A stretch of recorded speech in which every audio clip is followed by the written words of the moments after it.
예, 지금부터 2024 헌나 9호 국무총리 탄핵 사건에 관한 변론을 진행하겠습니다. 출석을 확인하겠습니다. 소추위원 나오셨죠? 대리인 김기훈 변호사님, 그다음에 양재, 김주연, 한태근, 황희석, 이상호 변호사님. 예.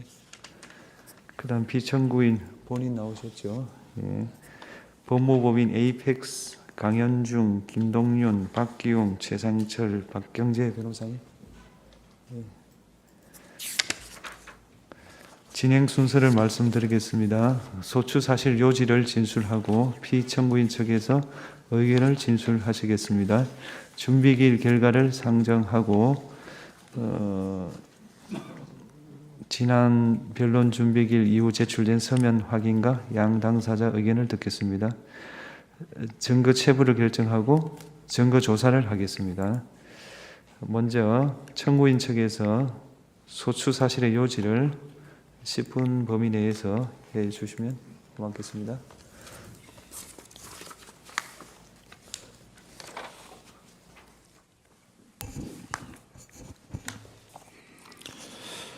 존경하는 헌법재판소 재판관님, 국회 소추위원, 국회 법제사법위원장 정청래입니다.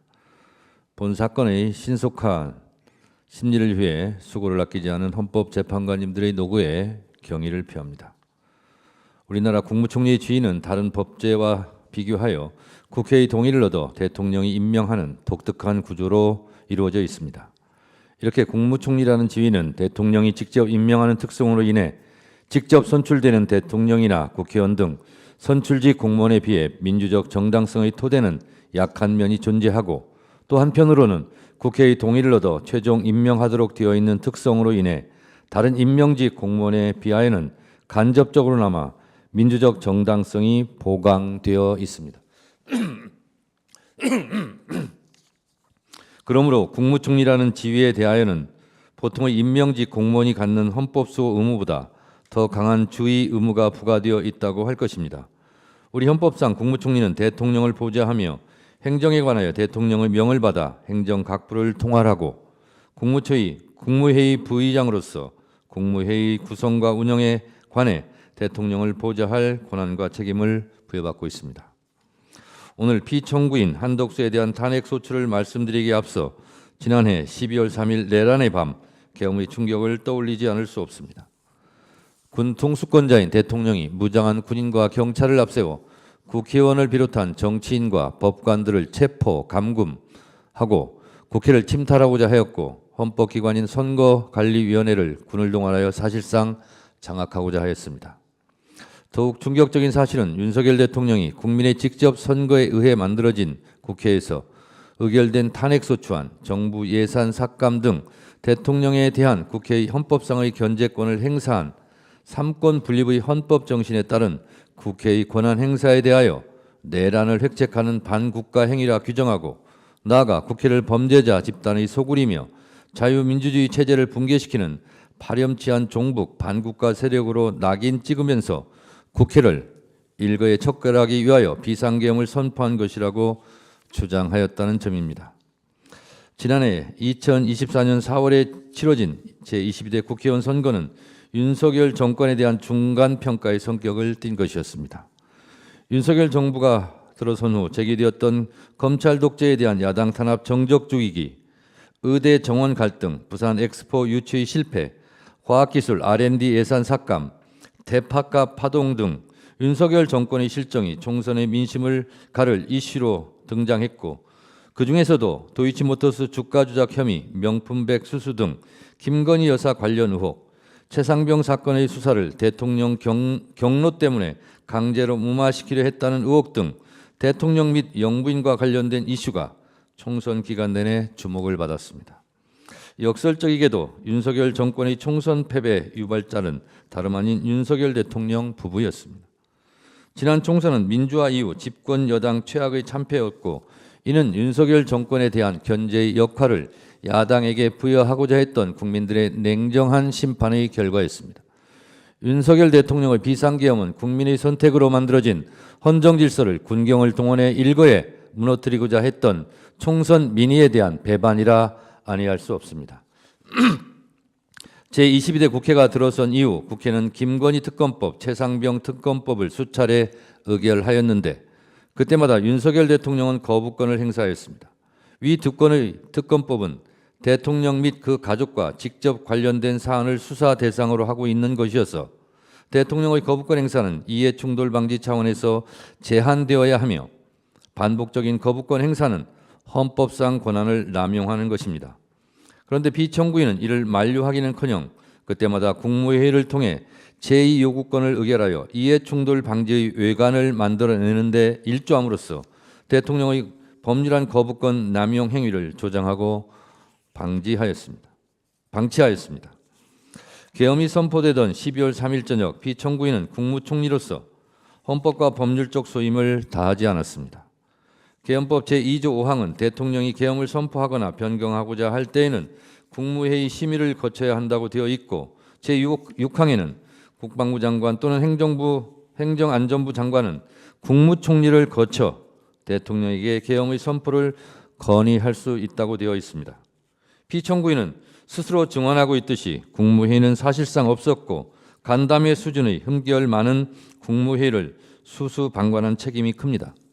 피청구인은 비상계엄이 위헌 위법적 내란 행위임을 누구보다 잘 알고 있으면서도 반대 의견을 피력하였다는 것 외에 특별한 대응을 했다는 것이 알려져 있지 않고 내란 행위가 전개되는 엄중한 상황을 그저 멀뚱멀뚱 지켜보기만 했다는 의혹으로 보자면 내란 행위를 사실상 묵인 방조하였습니다. 이러한 관점에서 피청구인에 대하여 형사 책임은 변론으로 하고 그 정치적 헌법적 책임을 엄중하게 물어야 할 것입니다. 비상계엄이 해제된 후에도 피청구인은 내란 행위로 무너진 헌정 질서를 바로잡기 위해 노력하기보다는 그 혼란을 가중시키고 불확실성을 키우는 행보로 일관하였습니다. 비상계엄 해제 후 내란 우두머리 혐의자인 윤석열 대통령에 대한 탄핵소추안이 국회에서 발의되고 여당 내에서도 탄핵 찬성 입장이 나오고 대통령 퇴진 문제가 거론되는 가운데 12월 7일 윤석열 대통령의 대국민 사과 담화문이 발표되었습니다. 그 다음 날 피청구인은 한동훈 대표와 함께 국민의힘 당사에서 여당과 국무총리가 공동으로 국정 운영을 하겠다는 구상을 밝혔습니다. 하지만 이러한 공동 국정 운영 구상은 아무런 헌법적 근거가 없는 반헌법적 언동으로 전국 안정에 기여하기보다는 오히려 국정 질서의 혼란을 더욱 부채질하는 것이었습니다.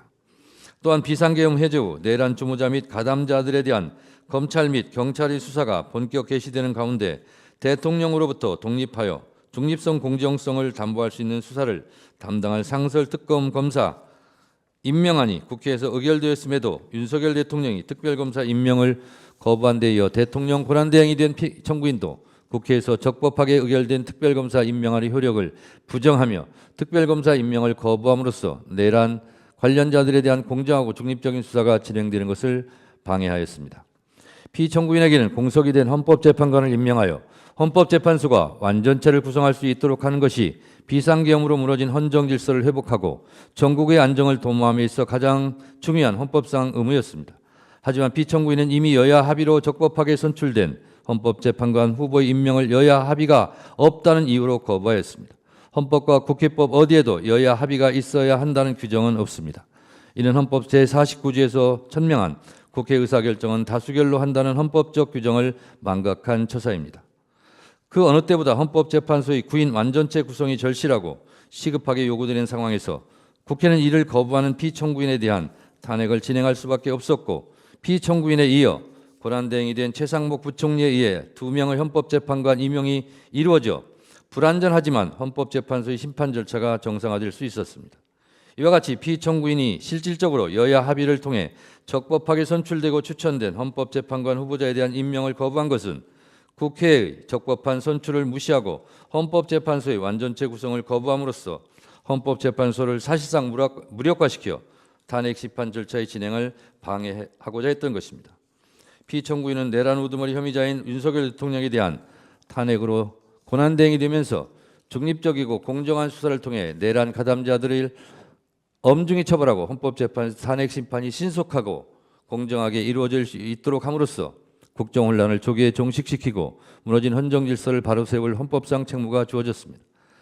그럼에도 불구하고 피청구인은 특별검사의 수사를 가로막았고 헌법재판관 임명을 거부함으로써 헌법재판소를 무력화시키고자 하였습니다. 존경하는 헌법재판관님, 국무총리는 국민이 직접 선출한 대통령보다 민주적 정당성이 취약하므로 그 헌법의 중대성이 다소 대통령의 그것보다 약한 경우에도 충분히 탄핵될 수 있다는 이론을 굳이 차용하여 오지 않더라도 피청구인은 앞서 살핀 내용만으로도 충분히 탄핵이 인용되고 남을 정도로 그 헌법 적대적인 태도와 헌법과 법률의 위반 행위가 명백하다 할 것이고 국민의 신임을 배반한 것이 명백하다고 할 것입니다. 피청구인의 헌법 위반의 정도가 중대하다 하지 않을 수 없고 이로 인해 야기된 헌법 질서에 대한 부정적 영향은 피청구인이 국무총리의 지위를 박탈하는 것에 의해 발생하는 국가적 손실보다 압도적으로 크다고 볼 소지가 충분하다 할 것입니다. 이러한 점을 깊이 고려하시어 존경하는 헌법재판관님들께서는 대한민국의 법치주의를 회복하고 헌법 질서를 수호하기 위해 피청구인을 파면하여 주실 것을 간청드립니다. 감사합니다.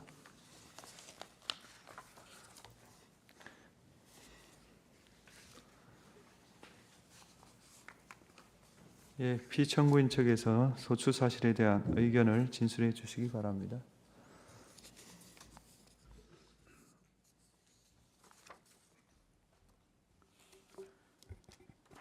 박기웅 변호사입니다. 이 사건 탄핵 심판에 대한 법률적인 측면에서 바라보는 저희의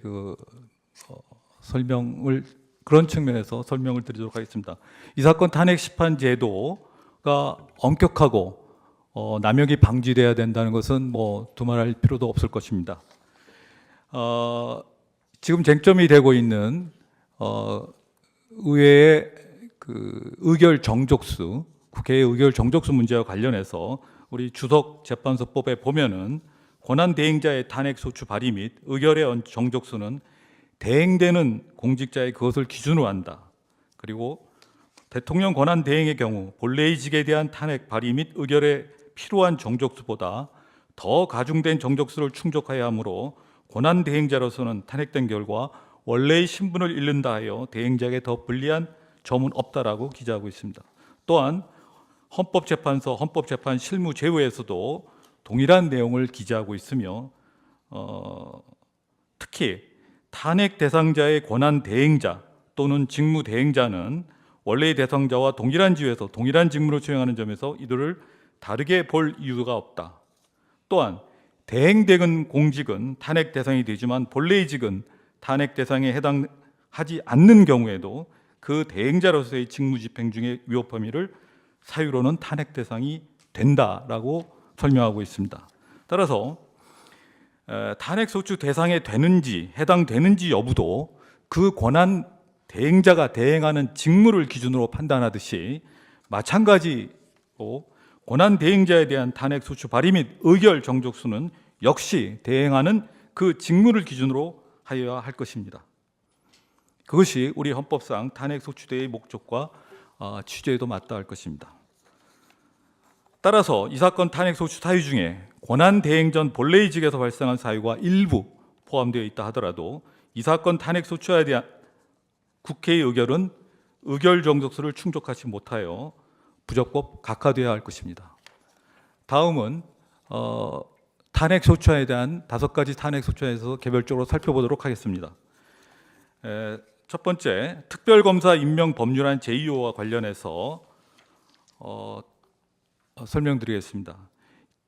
대통령의 제2호유권은 대통령의 고유 권한으로 규정하고 있습니다. 대한민국 헌법에 보면은 법률안에 이의가 있을 때에는 대통령은 제1항의 기간 내에 이의서를 붙여 국회에 환보하고 그 제의를 요구할 수 있다. 따라서 제2호유권은 헌법상에 보장하는 대통령의 고유 권한입니다.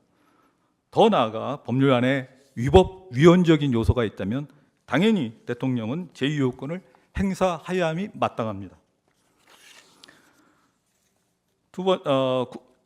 또한 헌법재판소 8구헌나 2일의 결정에서도 국무총리의 대통령의 보좌 의무에 대해서는 대통령의 권한 행사에 대한 견제 의무가 포함되어 있지 않다고 할 것입니다.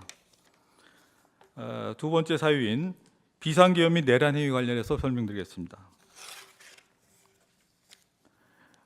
비상계엄 및 내란 행위에 관해서 소추인 측에서 주장하고 있는 행위에 대해서 보면은 피청구인이 비상계엄 선포 계획을 사전에 보고받았다는 주장, 피청구인이 비상계엄 선포를 위한 국무회의를 소집, 주재했다는 주장, 피청구인이 비상계엄 선고를 제지하지 않고 이에 관하여 최소한 묵인 내지 방조했다는 주장이 그 행위로 들고 있습니다. 그러나 이런 행위들은 그 어느 것도 하나 확인되지 않았으며 오히려 피청구인은 계엄 선포 당일 오후 8시 40분이 돼서야 비로소 비상계엄 선포 계획을 인지했고 그 다음에 국무회의를 직접 소집한 것도 아니며 그 다음에 피청구인은 비상계엄 선고 계획을 전해 듣는 즉시 반대 의사를 강하게 표명하고 이를 막기 위해 국무회의 소집을 건의하기까지 하였습니다.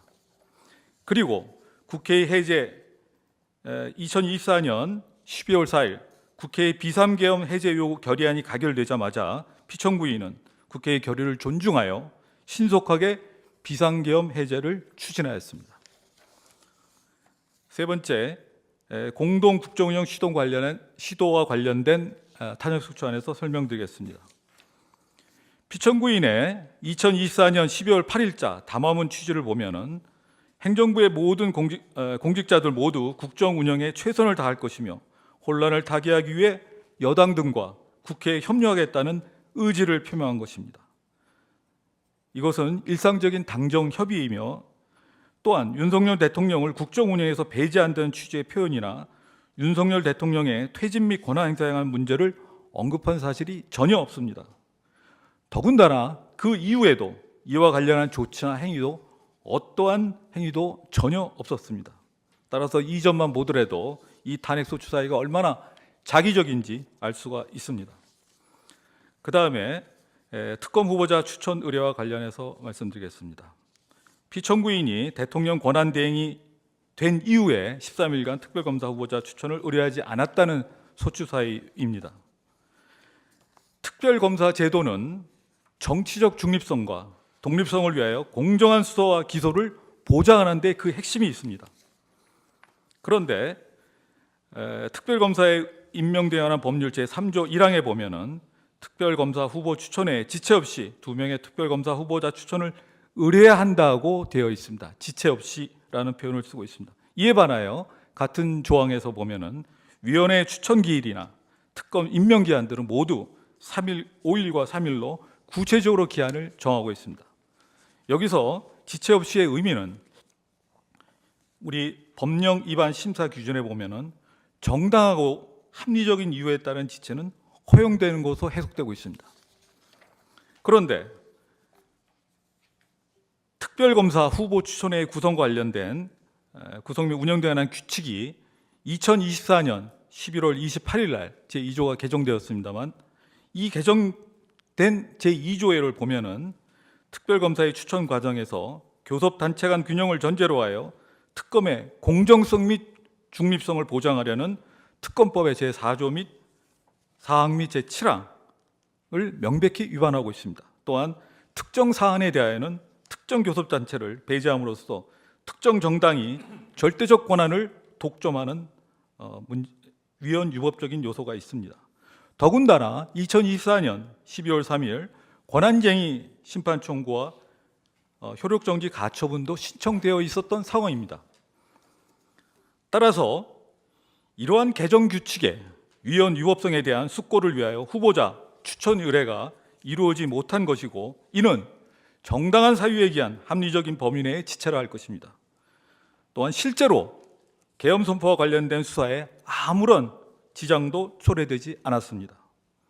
그러므로 이는 특검법 제3조 1항 위반에 해당하지 않을 뿐만 아니라 헌법의 수호와 유지라는 측면에서 보더라도 어떠한 헌법상의 위반도 없다 할 것입니다.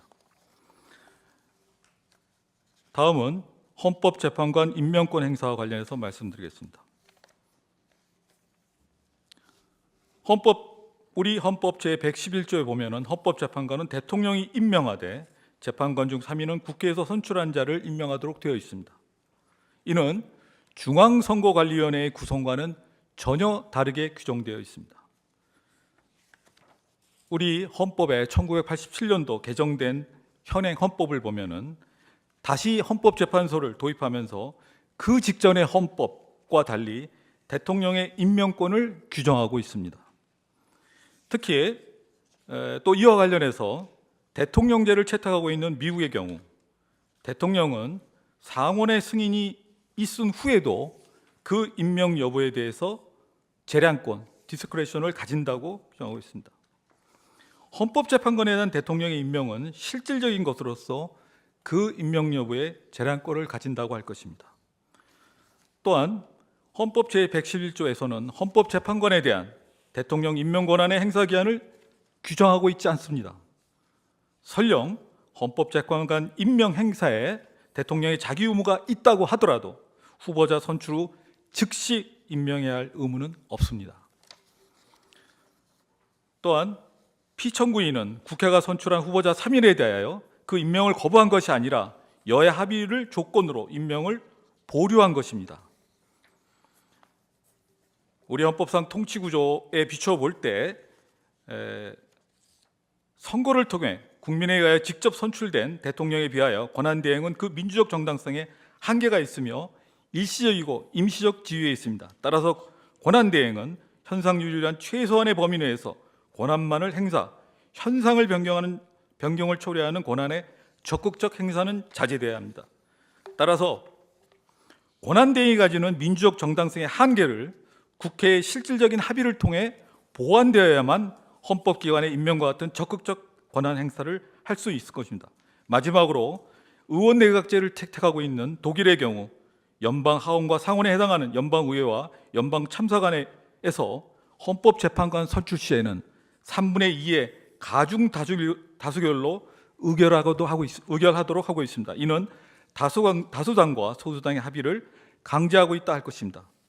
따라서 헌법재판관 후보자 선출에 대한 국회 내 의견 합치조차 이루어지지 않는 상태에서 권한대행이 헌법재판관 임명이라는 대통령의 고유 권한을 행사하는 것은 오히려 헌법의 취지에 반할 뿐만 아니라 우리 헌정사에도 나쁜 선례가 될 것입니다. 이와 같이 살펴본 바와 같이 이 사건 탄핵심판 소추 사유는 모두 사실과 다를 뿐만 아니라 해당되는 각 사유가 명백히 부당하다 할 것입니다. 그래서 이 탄핵심판 사유에 부적법 각하 내지는 기각하여 주실 것을 요청드립니다.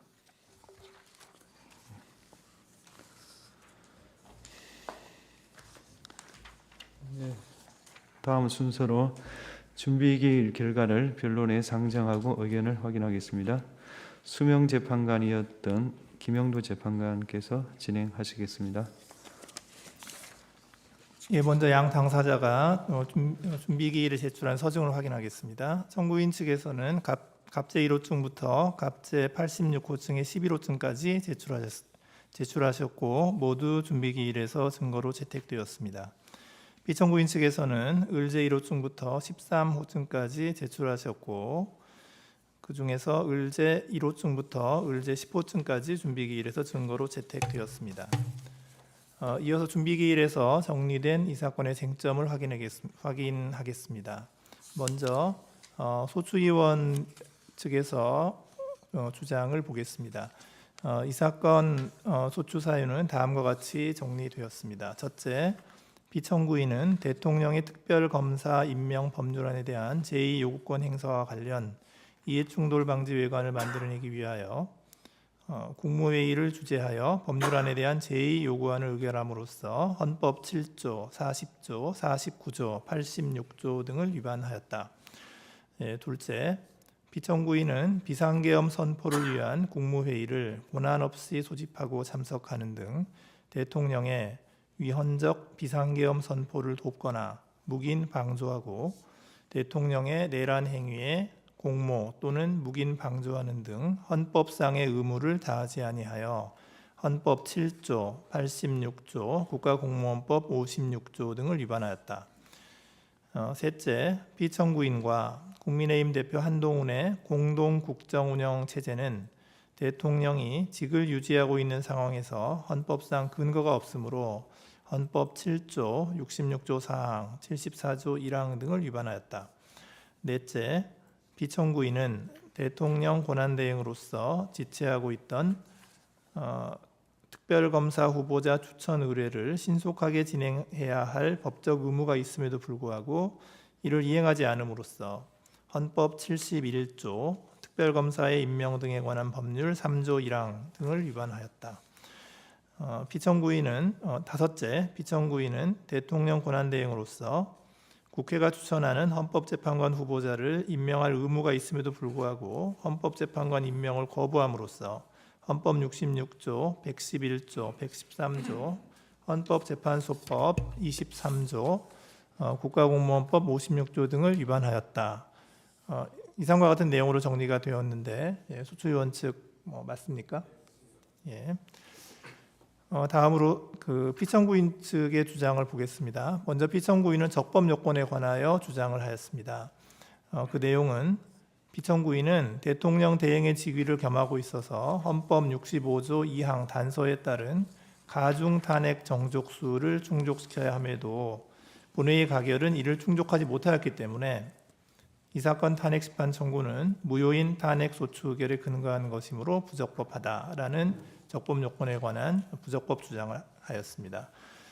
그리고 다음으로 피청구인은 본안에 들어가서 이 사건 소추 사유에 대하여 다음과 같은 이유를 들어 다투고 있습니다. 첫째, 특별검사 임명 법률안에 대한 제2요구권 행사 관련입니다. 대통령의 제2요구권은 헌법상 대통령의 권한이며 대통령을 보좌하는 국무총리는 이를 제지할 헌법상 권한이 없다.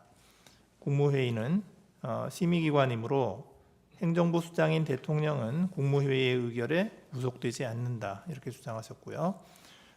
둘째, 비상계엄 선포 및 내란 행위와 관련하여 다음과 같이 다투고 있습니다. 피청구인은 2024년 12월 3일 20시 40분경 대통령 호출로 대통령실에 도착하여 비상계엄 선포 계획을 갑자기 알게 되어서 반대 의견을 적극적으로 개진하였을 뿐이다. 사전에 국방부 장관으로부터 계엄 관련 보고를 받은 사실이 일체 없다. 국무위원들의 반대와 우려를 전달하여 계엄을 막고자 국무회의 소집을 건의하여 대통령이 이를 수용하였을 뿐이고 비상계엄 선포 전 국무회의 개최를 위한 소집에는 관여하지 아니하였다. 비상계엄 선포 전 국무회의는 안건이 사전에 고지되지 않은 채 갑작스럽게 소집이 통지되고 개의 5분 만에 마무리되어 충분히 심의할 시간적 여유가 없었다. 의안 제출, 검토 의견 명시, 의결 절차 및 부서 등이 없었기 때문에 통상의 국무회의와는 차이가 있었다.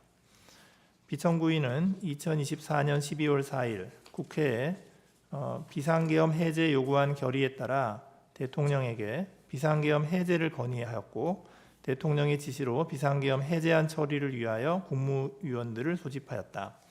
그러나 국무위원들의 도착이 늦어져서 같은 날 04시 27분경 국무회의를 주재하여 비상계엄 해제 요구안을 심의 가결하였다. 대통령은 피청구인과 어떠한 협의나 의사연락 없이 국회 등에 계엄군을 진입시켰고 피청구인은 방송을 통하여 이를 알게 되었을 뿐이다. 세 번째로 공동국정 운영과 관련한 피청구인의 주장 내용입니다. 피청구인 담화의 주요 내용은 행정부 공직자들 모두 국정 운영에 최선을 다할 것이며 혼란 타개를 위하여 여당 등과 국회에 협력하겠다는 것일 뿐이다. 대통령을 배제한다거나 퇴진 및 권한 행사에 관한 문제를 언급하지 않았다. 네 번째로 특별검사 후보자 추천 의뢰와 관련된 주장입니다. 피청구인이 대통령 권한대행으로서 특별검사 후보자 추천을 의뢰하지 않은 것은 특별검사 후보 추천위원회의 구성 자체의 위헌성 등이 문제되고 있었기 때문이므로 이는 정당한 사유에 기한 합리적인 범위 내의 지체이다. 내란 혐의 수사는 경찰, 검찰 및 공수처 등에 의하여 이미 개시되어 수사를 진행하고 있어 피청구인이 특별검사 후보자 추천을 다하지 아니한 행위가 수사 진행을 방해 또는 지연시키지 않는다. 다섯 번째, 헌법재판관 임명 부작위와 관련한 주장입니다. 대통령의 헌법재판관 임명은 대통령의 권한이지 의무가 아니고, 의무라고 하더라도 준수하여야 할 기간은 헌법 27조, 111조 2항 및 3항의 입법 취지, 선출 절차 진행에 소요되는 기간 등을 고려한 상당한 기간이다. 이와 같은 상당한 기간을 정당한 사유 없이 경과하였다면 지체하였다고 보아야 하는 것인데, 정당한 사유는 후보자 선정과 관련한 정치적 협의, 인사청문회 및 본회의에서의 표결 등 재판관 선출 절차 진행에 소요된 기간, 당시 정치적 상황 등을 종합적으로 고려하여 개별적으로 판단하여야 하는 것이다. 피청구인은 국회의 합의가 이루어지면 즉시 헌법재판관 임명권을 행사하겠다는 입장을 발표하였고, 이는 임명의 일시적 보류이지 거부는 아니므로 부작위라고 평가할 수 없다. 민주적 정당성이 취약한 대통령 권한대행은 대통령 사고 시 헌법기관을 구성하는 헌법재판관의 임명과 같이 현상의 변경을 초래하는 적극적 권한 행사는 자제되어야 한다. 탄핵소추 의결의 당사자인 국회가 탄핵심판 주체인 헌법재판관을 선출하는 것은 소추와 심판의 분리 원칙에 위배된다. 당시 국회 헌법재판관 3인의 선출 가결은 국회를 구성하는 정당 중 의석 우위를 점하는 특정 정당에 의하여 진행된 것이다. 현행헌법은 대통령의 헌법재판관 임명권을 형식적 심사권 이상으로 규정하고 있고, 비교법적으로도 대통령이 연방대법관의 임명 여부에 대하여 재량권을 가지고 있는 미국의 경우를 참고하여 해석해야 한다. 이상이 피청구인 측의 주장인 것으로 정리했습니다. 맞습니까? 예, 맞습니다. 준비기일 결과를 변론 상정하는 것에 대해서 양 당사자 측에 특별한 의견이 있으십니까? 먼저 청구인 대리인. 예, 이해 없습니다. 예, 피청구인 대리인. 없습니다. 예. 이상으로 준비기일 결과의 변론 상정을 마치겠습니다. 예, 다음으로는 제출 서면을 확인하고 이에 관한 의견 진술을 듣겠습니다. 청구인 측에서는 청구인 측에서 제출한 서면은 다음과 같습니다. 2024년 12월 27일자 탄핵심판 청구서, 2025년 1월 17일자 검찰 비상계엄 특별수사본부 경찰청 국가수사본부 특별수사단 서울중앙지방법원 형사합의 25부 고위공직자 범죄수사처에 대한 사실조회 신청서, 그리고 2025년 1월 22일자 입증계획서, 2025년 2월 3일자 국무총리실에 대한 사실조회 신청서 및 검찰 비상계엄 특별수사본부 경찰청 국가수사본부 특별수사단 공수처 서울중앙지방법원 형사합의 25부에 대한 기록 인증 등본 송부 촉탁 신청서, 그리고 2025년 2월 5일자로 경찰청 국가수사본부 특별수사단에 대한 기록 인증 등본 송부 촉탁 신청서, 검찰 비상계엄 특별수사본부에 대한 사실조회 신청서를 제출하셨고요. 2025년 2월 27일자로 국무총리실에 대한 기록 인증 등본 송부 촉탁 신청서를 제출하셨고, 2025년 2월 11일자로 검찰청 비상계엄 특별수사본부에 대한 형사기록 인증 등본 송부 촉탁 신청서를 제출하셨습니다. 그리고 2025년 2월 14일에 증인 신청서를 제출하셨습니다. 이상 제출한 서면 맞으시죠? 예, 피청구인 측에서는 다음과 같은 서면을 제출하셨습니다. 2월 25일, 1월 6일자로 답변서와 심리 진행에 대한 의견서를 제출하셨고, 1월 23일자로 구성명 요청서를 제출하셨고, 1월 31일자로 준비서면 및 증거에 관한 의견서를 제출하셨고, 2월 3일자로 증인 신청에 관한 의견서, 심리 진행에 관한 의견서 및 참고 자료를 제출하였습니다. 2월 4일에 준비서면 2를 제출하셨고, 2월 10일 심리 진행에 관한 의견서 3을 제출하였습니다. 2월 13일자로 심리 진행에 관한 의견서 4, 참고 자료, 준비서면 3 및 4를 제출하였습니다. 맞죠? 네, 맞습니다.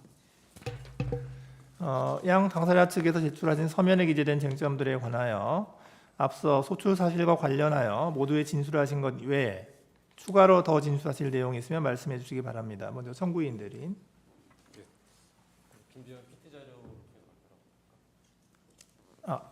그거는 나중에 끝날 때 하시면 종합적인 거죠, 그거. 그거는 이제 마무리할 때 하시면 되고요.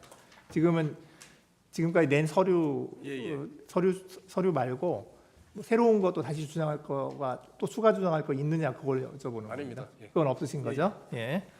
그다음에 피청구인 쪽 대리인. 예, 추가적인 자료 제출 없습니다. 네, 없으시고요. 예. 증거 체부 결정하겠습니다. 먼저 정인 신청에 관하여 청구인 측이 2월 13일 한동훈에 대한 정인 신청을 하셨습니다.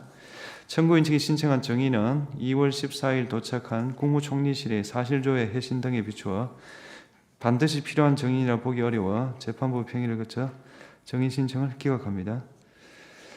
청구인 측의 사실조회 신청에 대해서 보겠습니다. 1월 17일 검찰, 경찰, 서울중앙지방법원, 고위공직자 범죄수사처 사실조회 신청을 했고 재판부가 채택하여 각 회신이 도착했습니다. 청구인 측은 2월 3일 국무총리실에 대한 사실조회 신청을 했고 채택해서 2월 14일 회신이 도착했습니다. 2월 5일 검찰에 사실조회 신청을 했고 재판부 채택했는데 회신은 아직 도착하지 않았습니다. 이 확인해 보셨습니까? 지금 뭐 내부의 논의를 통해서 결과를 회신하겠다고 하고 아직 예, 도착한 자료들은 다 보셨죠? 예. 청구인 측의 인정등본 송부 촉탁을 보겠습니다. 2월 3일 검찰청, 경찰청, 고위공직자 범죄수사처 형사합의 25부에 대한 송부 촉탁 신청하셨고요. 다 채택했고 2월 10일 검찰 고위공직자 범죄수사처, 2월 14일 서울중앙지방법원으로부터 회신이 도착했습니다. 청구인 측은 2월 5일 경찰청 국수본에 기록 인정등본 송부 촉탁했고 채택해서 2월 12일 회신이 도착했습니다. 2월 7일 국무총리실에 대한 기록 인정등본 송부 촉탁했고 채택해서 2월 14일 회신이 도착했습니다. 2월 11일 검찰청 비상계엄 특수본에 대한 기록 인정등본 송부 촉탁했고 채택하여 2월 19일 회신이 도착했습니다. 도착한 회신은 확인해 보셨습니까? 예, 확인해봤습니다. 그래서 증거를 제출한 것이 2월 18일자 갑제 87호증 1부터 갑제 88호증의 8 이렇습니까? 그렇습니다. 예. 그다음 피청구인 측에서는 이 갑 87호증 1부터 88호증 8까지 확인을 해보셨습니까? 예, 인부는 어떻습니까? 예, 성립인자하고 입증 취지는 부인하도록 하겠습니다. 네. 그다음 그렇게 정리하고 증거를 모두 채택하겠습니다. 다음 피청구인 측에서 2월 13일 제출한 증거는 번호가 밀려서 14 내지 16으로 정리하겠습니다. 청구인 측 인부하시겠습니까? 저희들도 성립인정하고 입증키를 부인하겠습니다. 예, 증거를 모두 채택하겠습니다. 이 증거들 채택된 증거들에 대해서 양측이 다 열람한 것으로 보이므로 양 당사자 측에서 양해하신다면 열람으로 대체할까 싶습니다. 어떻습니까? 예. 근데 저희가 그 증거 서류 87, 88호증을 받긴 했는데 증거 목록은 받지를 못했습니다. 그래서 어떤 증거가 그 서류는 받았는데 어떤 증거가 제출되었는지 87호증에 87호증, 88호증에 각 가지 번호 붙은 그 증거에 대한 제가 읽어드리겠습니다. 김용현에 대한 공소장, 제1회 공판 준비일 조서, 제2회 공판 준비일 조서, 사법경찰관이 작성한 조규홍에 대한 참고인 진술 조서, 박성자에 대한 참고인 진술 조서, 김수 의정관 같습니다. 행안부 참고인 진술 조서, 오영주에 대한 참고인 진술 조서, 송미령에 대한 참고인 진술 조서, 홍장원에 대한 참고인 진술 조서, 한덕수 본인에 대한 제1회 피의자 신문 조서, 본인에 대한 제2의 피의자 신문 조서 이렇습니다. 네, 알겠습니다. 열람을 하셨죠? 예, 열람을 했습니다. 예, 그걸로 증거 조사는 끝내겠습니다. 그 다음에 이 증거 조사 결과에 대해서 이의 있으십니까? 이해 없습니다. 없습니다. 없으시죠? 예, 증거 조사는 끝났고요.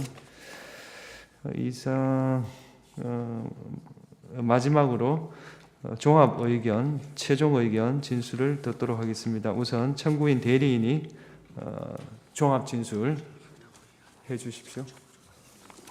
지금 저희들이 인증공무원 촉탁 신청을 한 그 서류들이 아직 검찰 측에서는 지금 하나도 도착하지 않았습니다. 그래서 검찰청요? 예, 그거는 예. 이렇게 하시면 좋을 것 같아요. 이제 우리가 그거를 뭐 계속 기다리고 있으면서 예, 예. 결론을 속행하기가 어려우니까 예. 그거는 이제 그 회신이 올 거 아니에요. 예, 예. 회신이 오면은 그거를 참고 자료로 참고 자료로. 내주시고 그 다음에 이제 좀 그 정리의 편의상 거기에다가 그냥 서증 번호는 좀 붙여주시고 예. 서증 번호를 붙여서 참고 자료를 내주시면 저희가 참고 자료를 보겠습니다. 그러니까 지금 회신 안 온 게 지금 몇 개 있죠. 대신 검찰 측에서는 지금 하나도 안 왔고요. 지금 보면 2월 5일자로 예. 검찰 비상계엄 특별수사본부에 대해서 사유조회 신청했는데 예. 이거 아직 회신이 안 그것도 안 왔고요. 왔고요. 예. 그다음에 저기 경찰 경찰 쪽에다가 한 것도 경찰 국가수사본부 특별수사단에다가 2월 3일자로 한 게 있는데 예. 그것도 아직 회신 안 왔어요. 그래서 지금 이게 오늘이 지금 19일이잖아요. 19일인데 우리가 지금 보낸 게 지금 2월 5일, 2월 3일이어서 예. 이게 돌아올 것이냐도 회신을 해줄 것이냐도 상당히 의심스러운데 하여튼 혹시 회신이 오면 그거 참고 자료로 내주시면 저희가 그 참고를 해서 재판을 하도록 하겠습니다.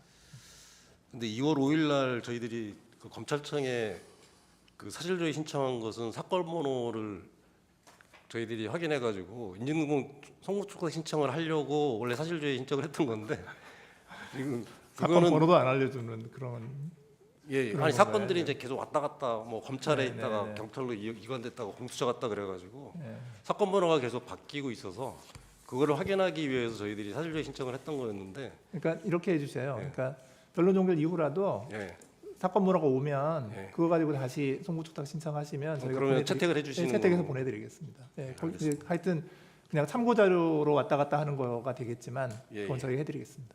예, 알겠습니다. 네, 대리인 측에서 종합 의견 진술해 주십시오.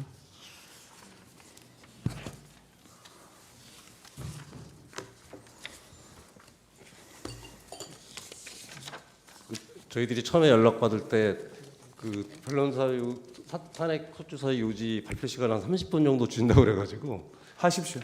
예, 아니 그래서 이제 우리 그 법사위원장님 한 10분 정도 하시고 제가 이제 나머지 시간을 예. 발표하는 거는데 그 준비된 자료를 발표하는 그렇게 걸로 하십시오. 하겠습니다. 예. 예. 감사합니다. 청구인 측 대리인 김주현 변호사입니다. 피청구인에 대한 탄핵 소추 사유 요지를 발표하는 걸로 네. 그렇게 하겠습니다. 먼저 피청구인에 대한 탄핵 소추안의 의결 정족수 관련 부분이 계속 문제가 돼서 그 부분 저 의견을 말씀드리겠습니다.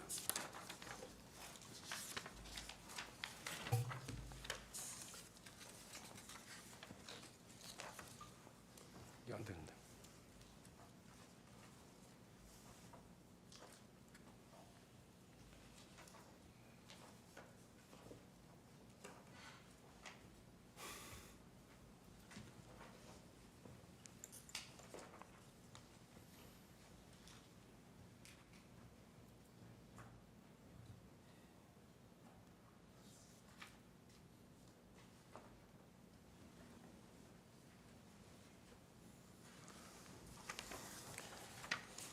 피청구인 측은 이 사건 피청구인에 대한 탄핵 소추에 필요한 의결 정족수가 제재규정 과반수에 찬성을 했기 때문에 부적법하다 이런 주장을 하고 있습니다. 헌법은 대통령 및 헌법에서 대통령에 대한 탄핵 소추를 의결할 때 국무총리 및 국무위원 등의 경우에 비해서 대통령의 경우에는 가중된 의결 정족수를 요구하는 규정을 두고 있습니다. 이러한 규정을 둔 취지는 대통령이 국민에 의해서 직접 선출된 점을 고려한 것으로 보입니다. 하지만 피청구인은 국민이 직접 선출한 공무원이 아니고 대통령이 국회의 동의를 받아서 임명한 공무원입니다. 그리고 대통령에 대한 탄핵 소추로 대통령 권한 대행이 되었다 하더라도 피청구인의 기본적인 지위는 국무총리입니다. 그리고 대통령에 대한 탄핵 소추가 의결된 후에도 대통령은 직무가 정지되었을 뿐 대통령의 지위는 그대로 유지되고 있으므로 권한 대행에게 대통령에 준하는 지위가 인정될 여지는 없다고 보여집니다. 따라서 피청구인에 대한 탄핵 소추안이 국회 제적위원 과반수 찬성으로 의결된 것은 아무 문제가 없다 할 것입니다. 다음은 탄핵 소추 사유 중에서 특검법에 대해서 반복적으로 제2요구안을 의결한 점에 대해서 말씀드리겠습니다. 문제가 된 두 가지 특검법은 뭐 다들 아시지만 그 김건희 여사 영부인에 대한 관련된 사안이고, 또 하나는 최혜병 특검법은 대통령의 경로로 그 해병 사망 사건에 대한 수사를 강압적으로 무마시켰다는 그런 의혹과 관련된 사안을 수사 대상으로 하고 있습니다. 그리고 이 두 가지 모두 대통령 가족 그리고 대통령 본인과 관련된 사안을 그 수사대상으로 하고 있습니다.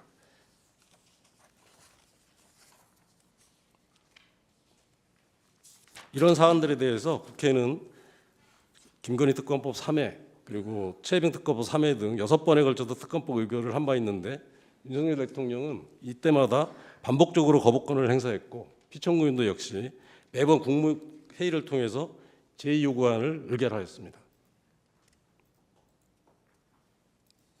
이러한 이 두 가지 특검법은 아까 말씀드린 대로 대통령 가족 또는 대통령 본인과 직접 관련된 사안이어서 직접적인 이해 충돌이 발생하는 사안이기 때문에 이 특검법에 대한 대통령의 거부권 행사는 공정성의 측면에서 그리고 이해 충돌 방지의 측면에서 제한되어야 함에도 불구하고 반복적으로 이를 행사한 것은 거부권 행사의 남용이라 할 것입니다.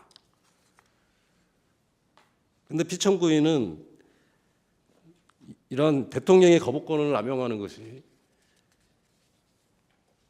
위헌적인 것임을 잘 알고 있으면서도 이를 제지하기는커녕 국무회의를 통해 반복적으로 제2요구안을 의결함으로써 이 사안에 대해 이해충돌 방지의 외관을 만들어준 것이고, 이를 통해서 대통령의 거부권 남용 행위를 조장하고 방치한 것입니다. 그리고 국무총리로서 대통령이 헌법과 법률을 준수하도록 보좌할 의무를 위반한 것이라고 할 것입니다.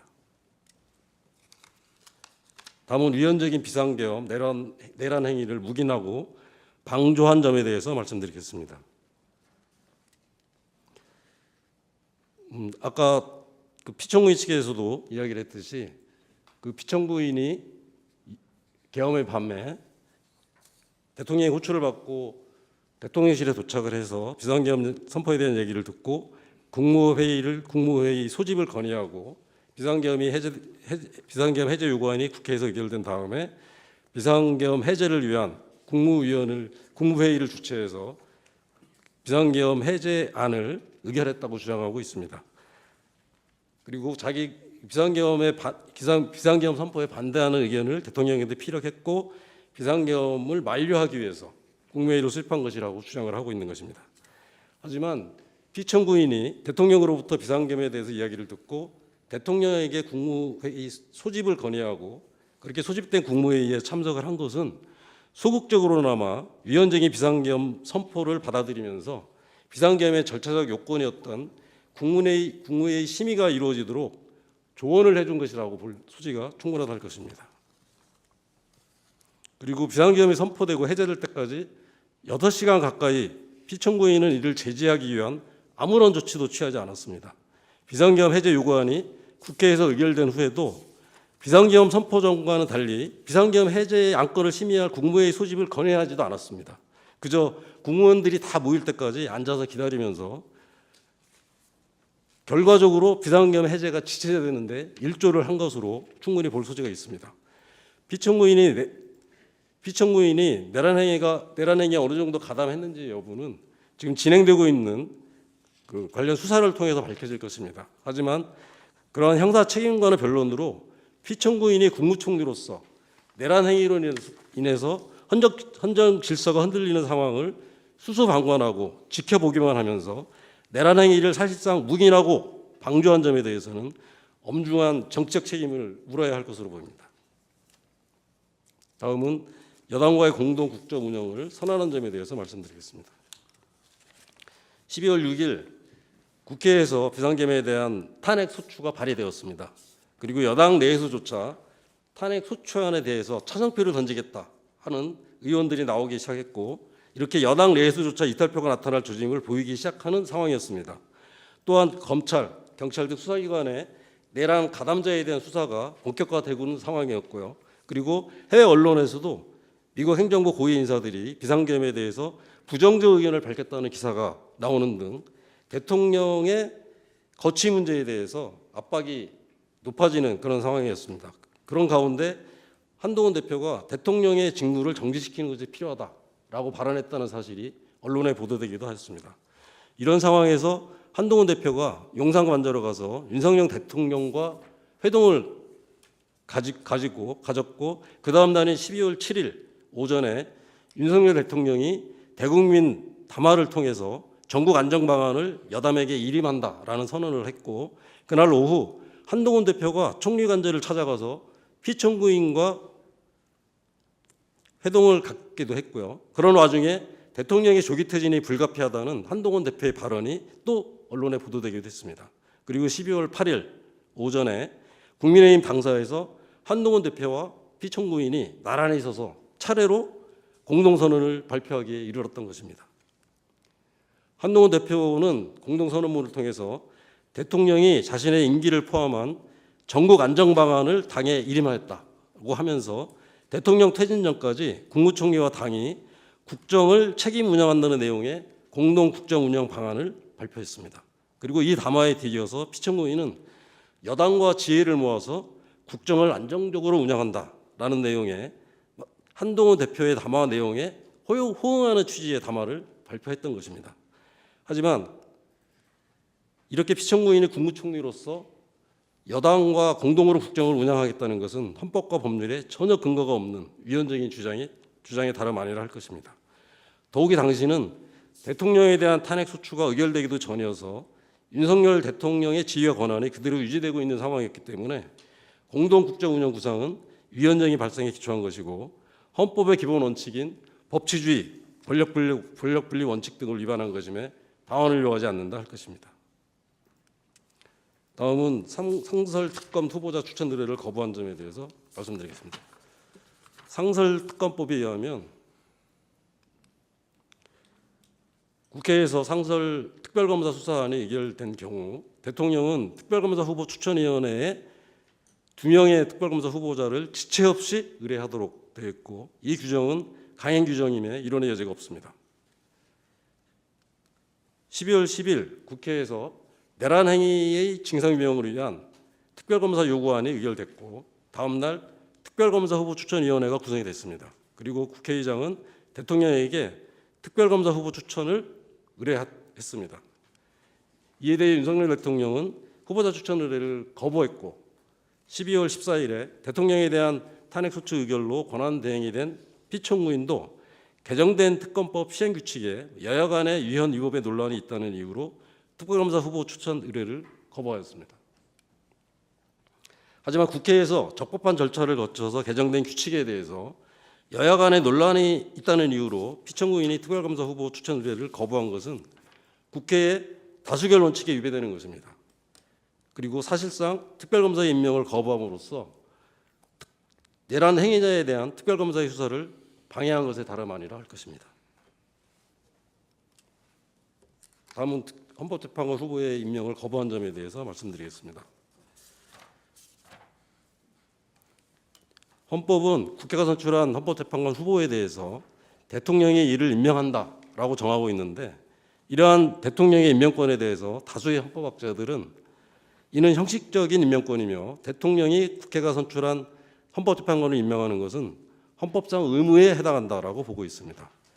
그리고 헌법재판소는 2012 헌마 2 사건을 통해서 공석이 된 국회 선출 등의 헌법재판관들에 대하여 국회가 그 후임자 선출을 미루는 것은 자기 의무를 위반한 것이다라고 판시한 바 있습니다. 헌법재판소는 이 결정 내에서 국회가 공석이 된 헌법재판관을 선출하는 것은 헌법상 의무에 해당한다는 점을 명확히 선언하고 있습니다. 그렇다면 국회가 선출한 헌법재판관에 대해서 대통령이 임명권을 행사하는 것은 당연한 의무라고 보지 않을 이유가 없다 할 것입니다. 그리고 국회가 인사청문회 절차를 거쳐서 선출한 헌법재판관을 임명함에 있어서 대통령이 새삼 헌법재판관 후보자를 심사하거나 검증을 실시할 아무런 이유나 근거가 있을 수 없습니다. 따라서 대통령 및 권한대행은 국회에서 선출한 헌법재판관 후보자를 즉시 임명해야 할 의무가 있다고 할 것입니다. 국회는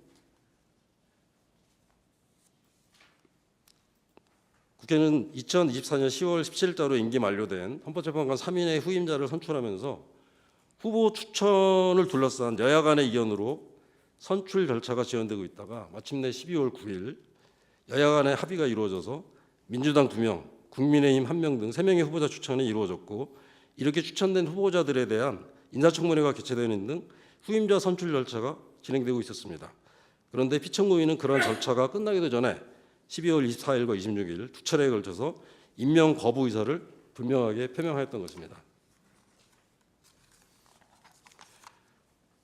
그리고 국회가 12월 26일 헌법재판관 후보 3인의 선출을 의결하였음에도 불구하고 피청구인은 이 임명을 여전히 거부했고, 다음 날인 12월 27일 국회는 피청구인에 대한 탄핵소추안을 재석의원 192명 전원 찬성으로 의결하였습니다. 당시 헌법재판소는 2024년 10월 3일에 헌법재판관이 퇴임한 이후 6인 체제가 지속되고 있었고, 이러한 6인 체제 하에서 헌법재판소에 계류된 다수의 헌법심판 사건 그리고 헌법소원 사건 등에 대한 심리와 결정이 과연 가능하냐에 대해서 논란이 계속되고 있었습니다. 그러던 중에 윤석열 대통령에 대한 탄핵 심판이 개시가 되었고, 이런 6인 체제에 대한 논란이 더욱 가중되었던 것입니다. 나아가 헌법재판소가 대통령에 대한 탄핵 심판 사건에 대한 심리를 진행하고 그에 대한 최종 판단을 함에 있어서 그러한 심리와 결정에 대한 국민의 신뢰를 확보하기 위해서는 다양한 가치관과 헌법관을 가진 9인의 재판관으로 구성된 완전체 구성이 조속히 완료될 필요가 있다는 목소리가 그 어느 때보다도 높아지는 상황이었습니다. 이런 상황에서 피청구인이 공석이 된 국회 선출 재판관 후임의 임명을 거부한 것은 헌법상 자기 의무를 위반한 것이면 물론이고, 국회에서 선출된 헌법재판관 후보들에 대한 적법한 결의를 무시하는 것이고, 헌법재판소의 완전체 구성을 방해해서 헌법재판소의 무력화를 기도한 것이라 다름 아닙니다.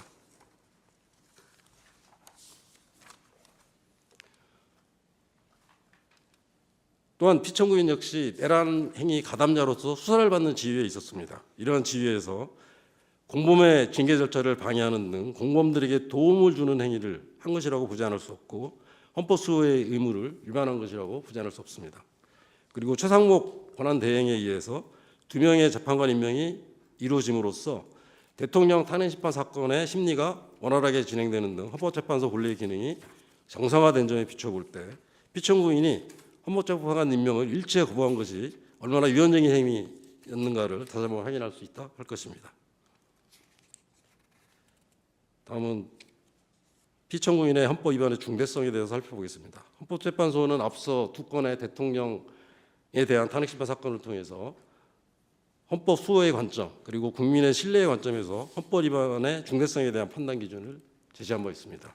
하지만 본건의 경우는 국무총리를 대상으로 한 탄핵심판 사건으로서 국무총리가 국민이 직접 선출한 공무원이 아니고, 또 대통령의 경우와는 달리 탄핵 소추 의결 요건도 가중 조건이 적용되지 않았던 점들을 고려해 볼 때 이러한 중대성에 대한 판단도 대통령에 대한 탄핵 심판의 사건의 경우보다는 좀 더 완화된 기준이 적용되어야 할 것으로 보입니다. 앞서 5가지 탄핵 사유를 순서대로 쭉 살펴봤는데요. 이러한 5가지 탄핵 사유 하나하나가 그 헌법 위반의 중대성이 결코 적지 않습니다. 그리고 이런 것들을 종합적으로 검토해 볼 때 피청구인의 어떤 헌법 위반 행위가 헌법 질서에 미치는 부정적 영향과 해악이 아주 중대해서 피고인에 대한 파면이 정당화될 수 있는 정도의 충분한 헌법 위반의 중대성이 해악이 크다고 보여집니다. 이런 점을 감안하셔서 피청구인을 파면한다라는 결정을 내려주시기 바랍니다.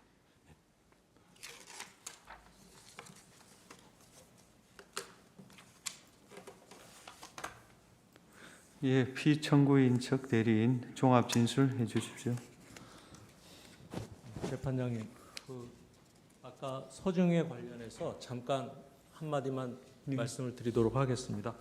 그 아까 재판장님이 그 저희가 준비 절차에서 관련 형사 기록 인증 등본 송부 촉탁을 증거 방법으로 채택을 해주셨고, 그래서 저희가 또 피청구인 측에서 서둘러 달라고 계속 증거 방법을 조속하게 해달라고 말씀을 하셔서 저희는 뭐 즉시 신청을 했었는데, 다만 이제 다른 곳에서는 뭐 공수처라든가는 회신이 왔습니다만은 지금 주력으로 있는 곳은 사실은 검찰청에 있습니다. 근데 검찰청에서는 그걸 송부받고도 그 지금 아직 제출하지 않고 있는 상황이고 검토를 해보겠다 뭐 이런 상황이어서 뭐 그 회신이 늦어지는 것이 저희의 무슨 귀책이나 그런 것에 있는 것이 아니고, 또 아까 이것을 참고 변론이 지금 오늘 종결된다면 그것은 참고 자료로 제출되는 것인데, 저희는 이미 서중으로 채택할 것을 그거를 받아서 서중으로 제출할 것을 염두에다 두고 송부 촉탁 신청을 한 것인데, 참고 자료가 서중과 같다 혹은 증명력이 있다 이렇게 볼 수는 없는 것이 아닌가 싶어서 이게 돌아오는 기간을 어느 정도 감안하셔서 좀 변론을 증거로 제출할 수 있도록 한번 생각을 해 주셨으면 좋겠습니다. 네. 피청구인 쪽 의원에게 말씀해 보시죠. 청구인의 주장은 그 청구인이 제출하는 서류 자체가 지금 탄핵소추 사유하고 어떤 관련이 있는지 알 수 없습니다만은 심리를 지연하려는 의도 외에 다른 의도가 없는 것으로 보여집니다. 따라서 그것은 재판관님께서 말씀하신 대로 참고 자료로 하시는 것은 모르겠는데, 그것을 증거자료 제출하기 위해서 또 언제 올지도 모르는 자료를 가지고 또 증거자료 제출하겠다 해서 심리를 속행한다는 것은 매우 적절하지 못한 주장이라고 생각됩니다. 명백히 그것은 심리 지연 의도로 보일 수밖에 없습니다. 예, 제가 좀 의견을 말씀드리면요. 이게 지금 검찰 비상계엄 특별수사본부에 대해서 사실조회 신청한 게 2월 5일이었습니다. 오늘이 2월 19일이거든요. 그리고 그 경찰청 국가수사본부 특별수사단에 대해서 그 기록 인증 등본 송부 촉탁한 게 2월 3일이었어요. 근데 오늘이 2월 19일인데 저희가 그쪽에다가 이거를 강제할 수 있는 방법이 없습니다. 그런데 지금 뭐 2주, 3주 지났는데 그거 기다리겠다고 속행하는 건 좀 무익해 보이거든요.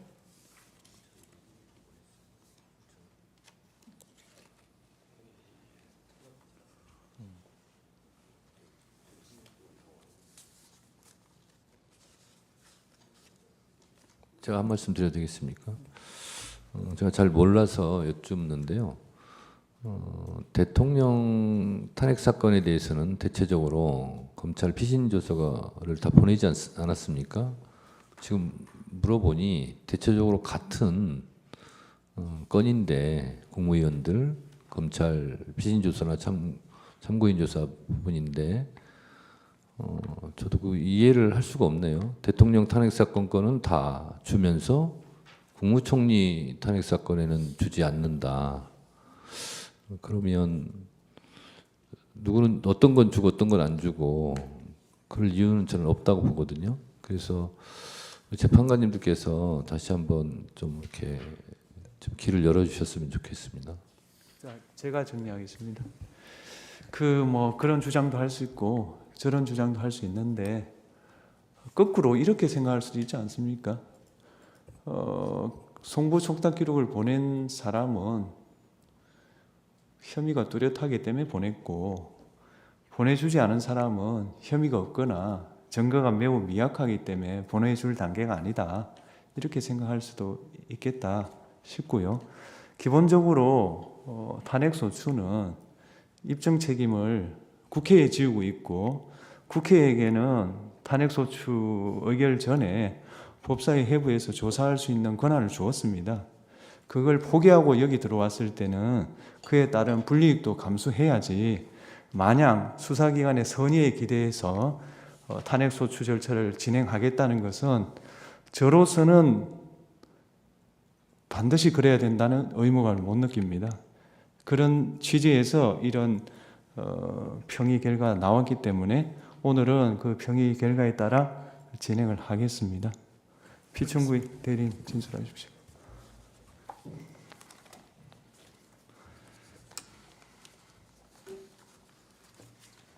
네, 존경하는 재판관님, 피청구인은 대통령 탄핵소추 소추안 가결 후 헌법과 법률이 정한 범위 내에서 최선을 다해 대통령 권한대행의 직을 수행했음에도 불구하고 13일 만에 탄핵되었습니다. 이는 헌정사상 최초의 권한대행이 탄핵이자 적법한 요건을 갖추지 못한 졸속 탄핵으로 먼저 이 사건 탄핵 집행 청구의 부적법을 주장합니다. 권한대행자에 대한 탄핵소추 대상 여부와 그 발의 및 의결 종족수는 모두 대행하는 직무를 기준으로 판단해야 합니다. 따라서 대통령 권한대행에 대한 탄핵소추의 경우 헌법 65조 제2항 본문이 아닌 그 단서에 따라 대통령 탄핵에 필요한 제적인 3분의 2 찬성의 가중정수 요건을 적용해야 합니다. 그러나 국회 본회의에서 의결된 피청구인 탄핵소추안은 이러한 가중정수 요건을 충족하지 못하였습니다.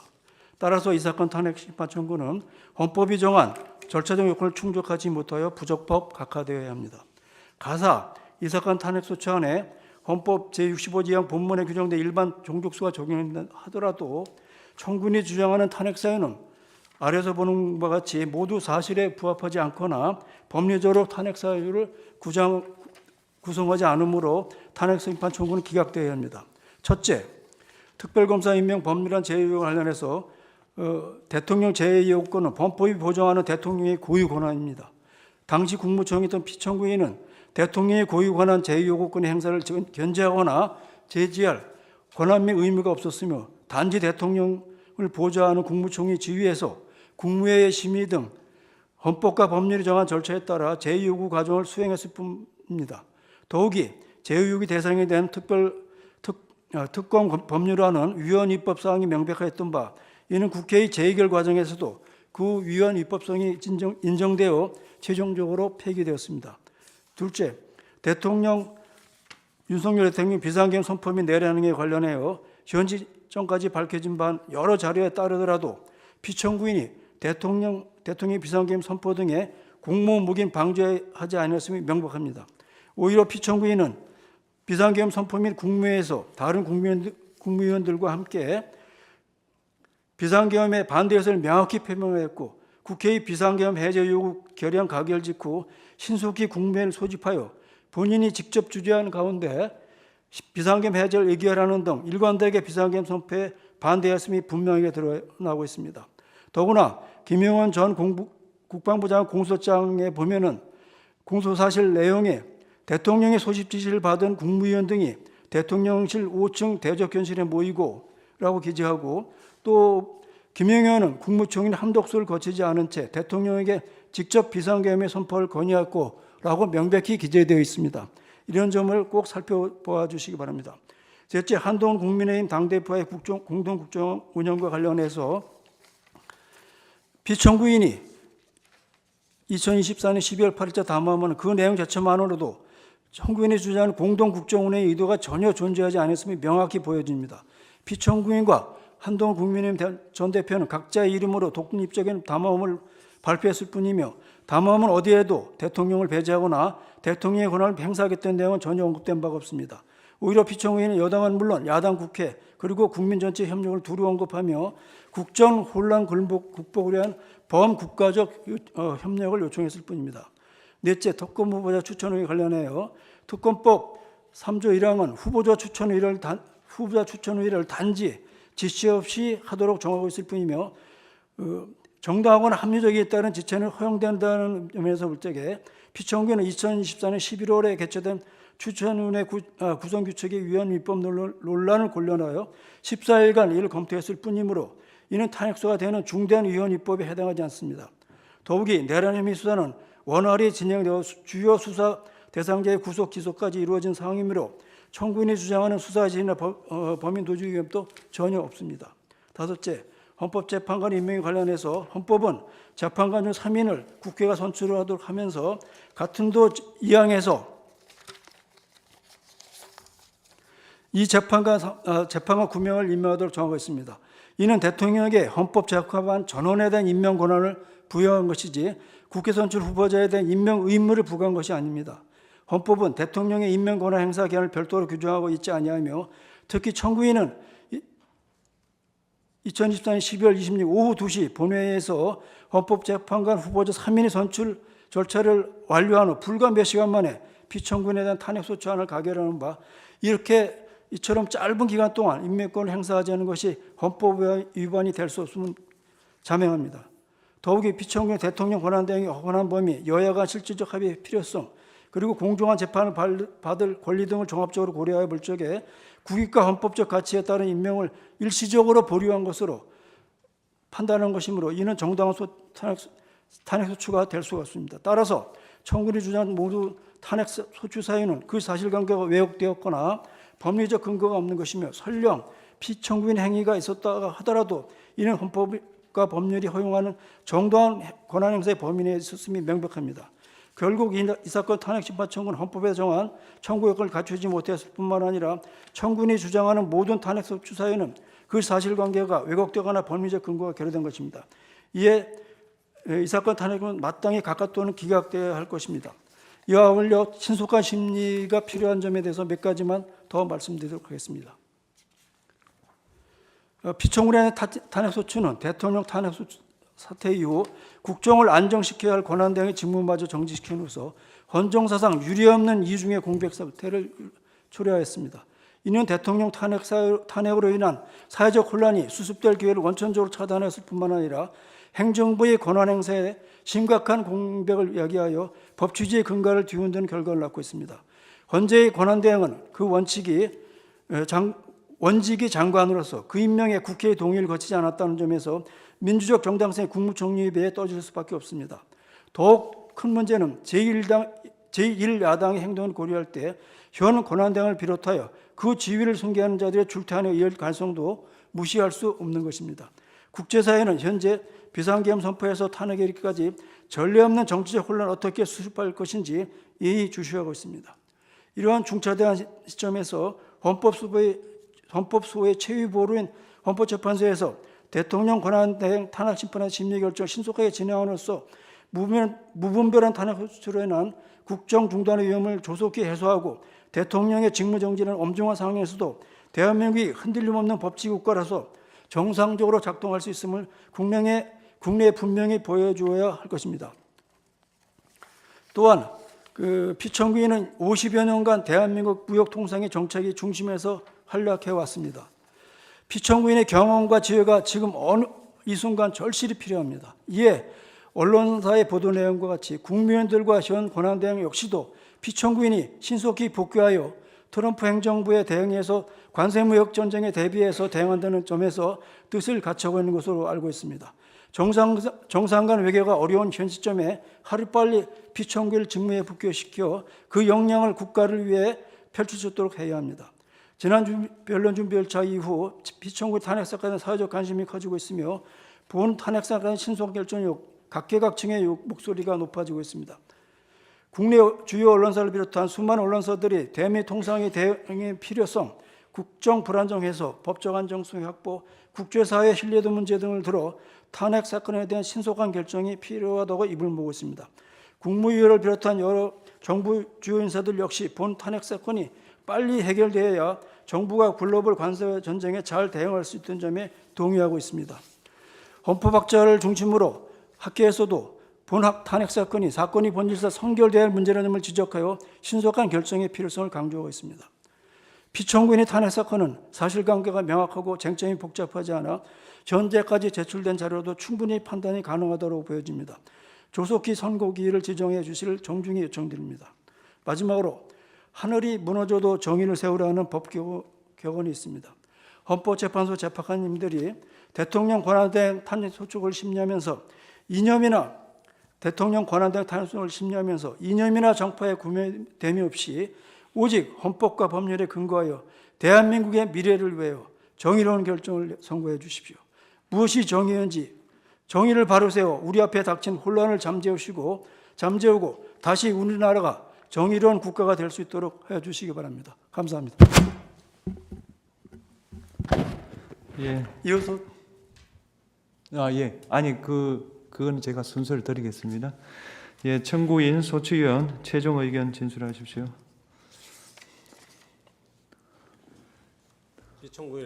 피청구인 국무동지 한독수에 대해서 파면 결정을 내려주시기 바랍니다. 예. 피청구인 최종 의견 진술해 주십시오. 궁금한 걸로 대신하도록 하겠습니다. 아니 본인이 예.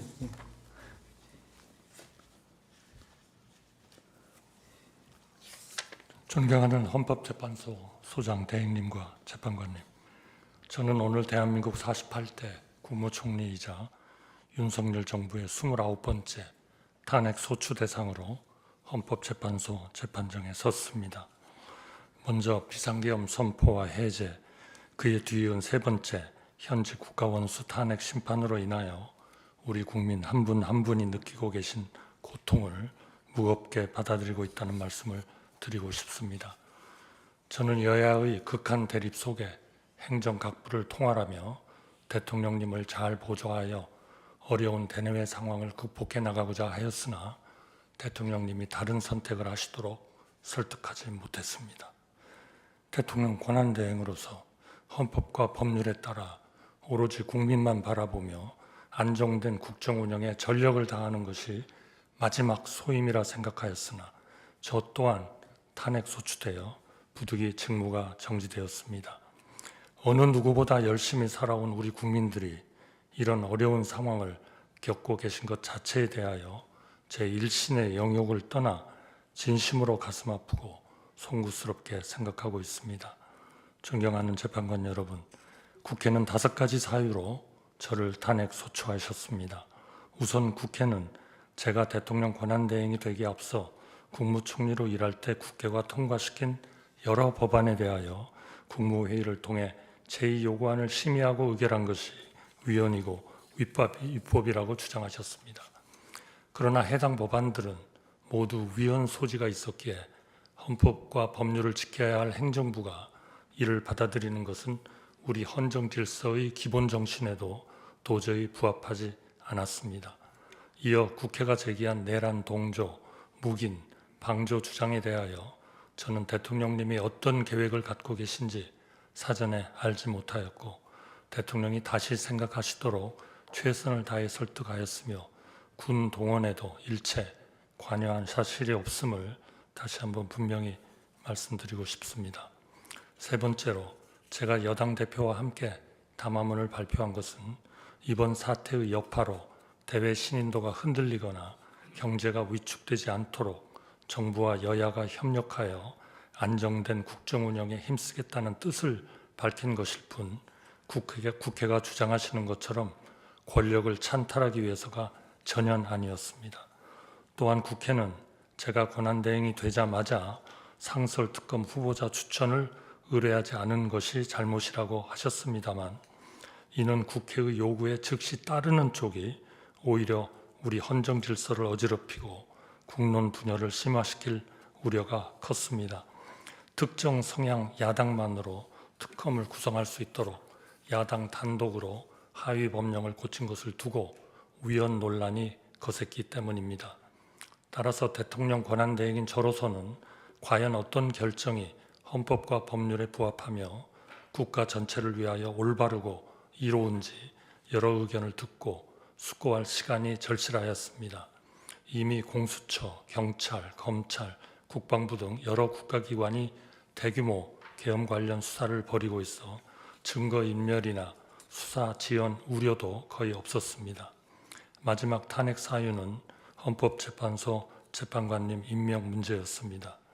저는 대통령 권한대행은 대통령의 고유 권한 행사를 최대한 자제해야 한다는 점, 여야의 실질적 합의 없이 헌법재판관을 임명하는 것은 우리 헌정사에 전례가 없다는 점을 깊이 고민하였습니다.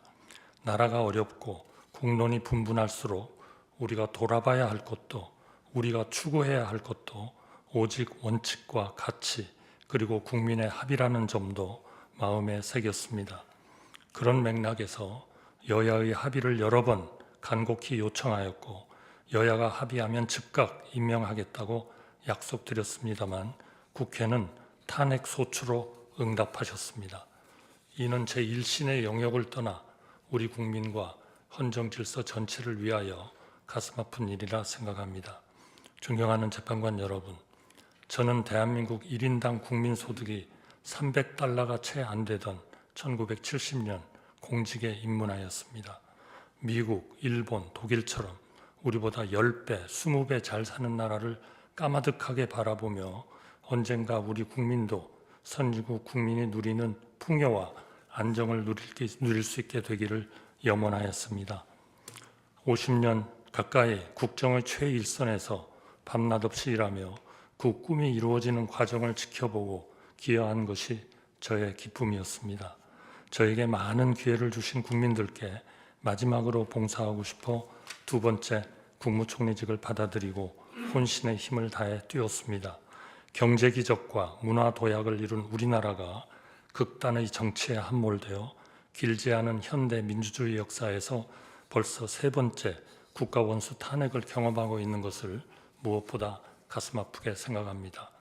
한평생 국민을 섬긴 사람으로서 제게 남은 꿈은 단 한 가지, 하루빨리 불합리한 혐의를 벗고 국민께 약속드린 마지막 소임을 다하는 것입니다.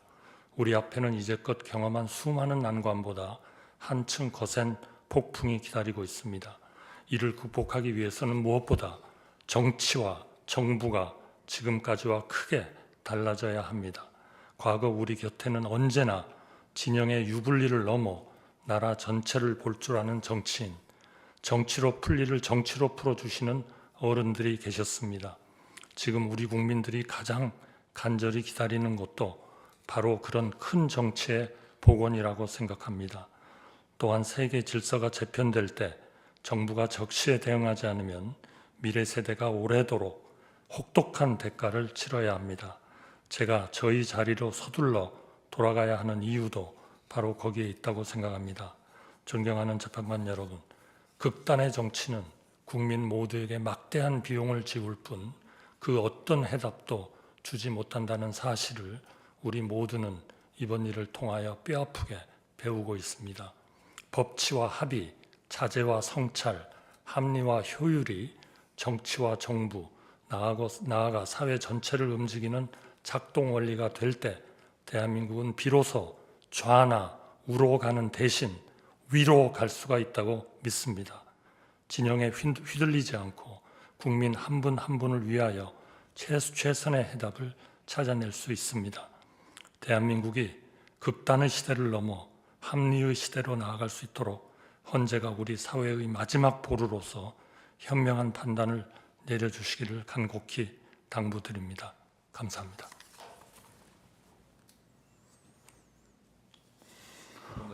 네. 아까 우리 법률 대리인께서 한 줄로 최종 변론한 걸로 하기에는 오늘 좀 들어보니 저도 좀 최종 하십시오. 할 수 있도록 해주시겠습니까? 하십시오.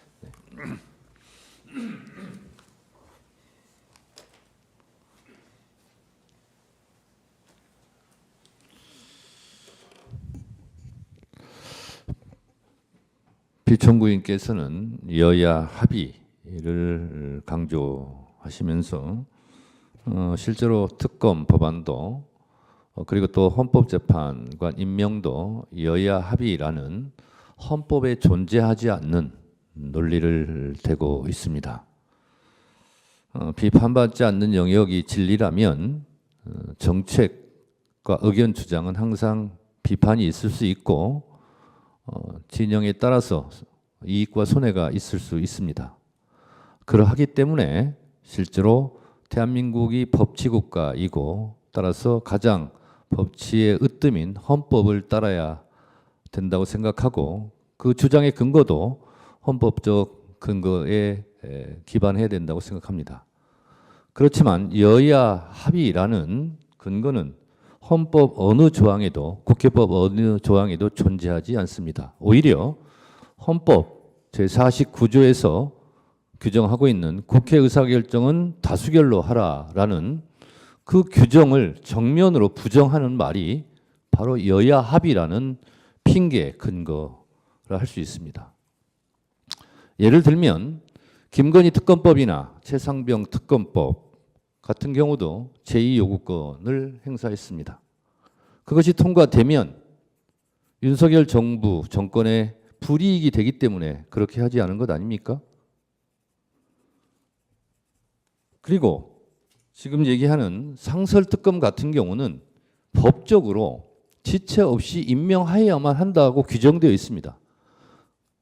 그런 규정에도 불구하고 여야 합의라는 존재하지 않는 법적 근거를 대는 것이 과연 헌법적 의무를 이행해야 될 국무총리, 그것도 대통령 권한 대행으로서 해야 될 언행인지는 국민 여러분들께서 판단하시리라 생각합니다.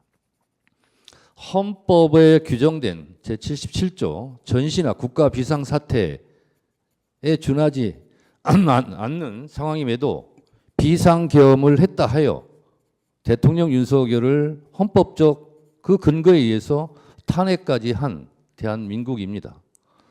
그 이후에 그런 혼란한 상황을 지혜롭게 수습해야 될 대통령 권한대행께서 헌법적 근거 없는 여야 합의를 계속 주장한다는 것은 헌법기관의 하나인 일수돼 있는 대통령 권한대행으로서 해야 될 주장은 아닌 것으로 생각합니다. 또한 헌법재판관을 임명하지 않는 것은 헌법재판소법에서 규정하고 있는 의무를 이행하지 않았다라고 생각합니다. 만약에 한덕수 국무총리를 탄핵하지 않았더라면 지금도 헌법재판관은 6인 체제로 매우 불안정하게 국민들에게 불안감과 혼란을 가중시켰을 것입니다. 그래서 국회는 한덕수 국무총리를 탄핵할 수밖에 없었습니다. 그 결과 불안전하지만 헌법재판소는 8인 체제로 지금 운영되고 있는 것입니다. 이런 상황 속에서도 서부지법 폭동 사태를 일으킨 일부 극렬 지지자들이 헌법재판소까지 지금도 공격하고 있는 상황입니다. 만약에 8인 체제가 아니라 6인 체제였더라면 헌법재판소를 공격하는 그 강도는 지금보다 훨씬 더 강했을 것입니다. 이런 위험천만한 상황이 예견되었음에도 불구하고 대통령 권한대행으로서 헌법재판관을 임명하지 않은 것 자체가 대한민국을 매우 혼란에 빠뜨릴 위험천만한 일이었을 뿐만 아니라 대한민국 헌법 수호의 최후의 보루인 헌법재판소마저 위험에 빠뜨릴 수 있는 일을 본인 스스로 했다는 반성과 성찰은 오늘 없습니다. 대한민국 헌법 어디에도, 국회법 어디에도, 다른 어느 법에도 국회가 여야 합의가 되어야만 국회에서 의결한 것을 대통령이나 대통령 권한대행이 행사할 수 있다는 조항은 없습니다. 이러한 점을 고려하시어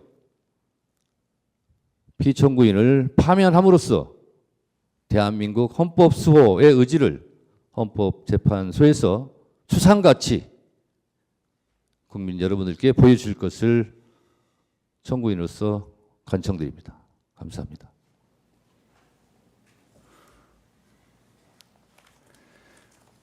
예, 탄핵 소추는 국회의 의결로 시작한 만큼 피청구인의 최종 의견으로 탄핵 심판을 마치는 것이 헌법과 법률의 정신입니다. 피청구인에게 최종 의견 진술 기회를 다시 한번 드리겠습니다. 지금까지 대신하겠습니다. 네. 특별히 더 드릴 말씀 없습니다. 네, 알겠습니다. 이상으로 변론을 종결하고 선고기일은 재판부 평의를 거쳐 정해지면 양측에 통지해 드리도록 하겠습니다. 이상 마치겠습니다.